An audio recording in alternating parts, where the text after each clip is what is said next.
இப்ப நடைமுறையை பத்தி தான் ஒரு சில கேள்வி. சரியா? டெய்லி நம்ம வீட்டுல வந்து பால் எத்தனை லிட்டர் வாங்குவோம்? 2 லிட்டர் வாங்குவோம். சராசரியா டெய்லி எத்தனை கிலோ அரிசி பயன்படுத்துவோம் வீட்டுக்கு? 2 கிலோ அரிசி. ஒரு மாசத்துக்கு சமையல் எண்ணெய் ஒரு மாசத்துக்கு எத்தனை லிட்டர் வந்து வாங்குவீங்க? 10 லிட்டர். சக்கரை எவ்வளவு வாங்குவீங்க? எத்தனை கிலோ வாங்குவீங்க மாசம்? 5 கிலோ. சரி, இப்போ கரண்ட் பில்லு உங்க வீட்டுக்கு எவ்வளவு கட்டுறீங்க? இப்போ ஒரு 3000 ரூபாய் 2000 ரூபாய். 3000 ரூபாய். நம்ம எடப்பாடியார் ஆட்சி காலம், அம்மா ஆட்சி காலத்துல எவ்வளவு கரண்ட் பில் கட்டினீங்க? எவ்வளவு கட்டணும்? அப்போனா 4 ரூபாய் யூனிட் 4 ரூபாய் இருந்தது. அப்போ பாதி. இப்போ 3000 ரூபாய் கட்டினா இப்போ 1500 ரூபாய் எடுத்துக்கிட்டோமா? இப்போ எவ்வளவு மாசம் உங்களுக்கு எவ்வளவு சராசரியா செலவாகுது உங்க குடும்பத்துக்கு? 30,000 ரூபாய்.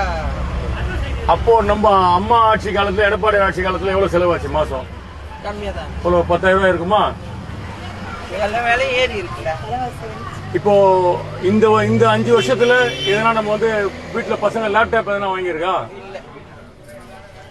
நம்ம வீட்டுல யாருன்னா அம்மாவோட திட்டம் நம்ம கொடுத்தாங்க, திருமண உதவி, தாலிக்கு தங்கம் கொடுத்தாங்க. இப்ப எதனா கொடுத்தாங்க இந்த 5 வருஷத்துல?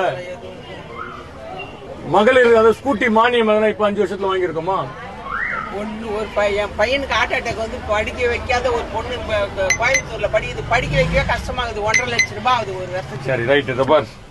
என்ன எதுக்காக இந்த தரவுனாமா?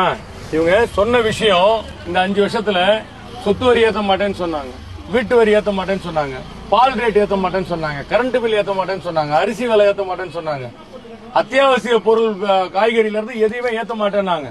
சரியா?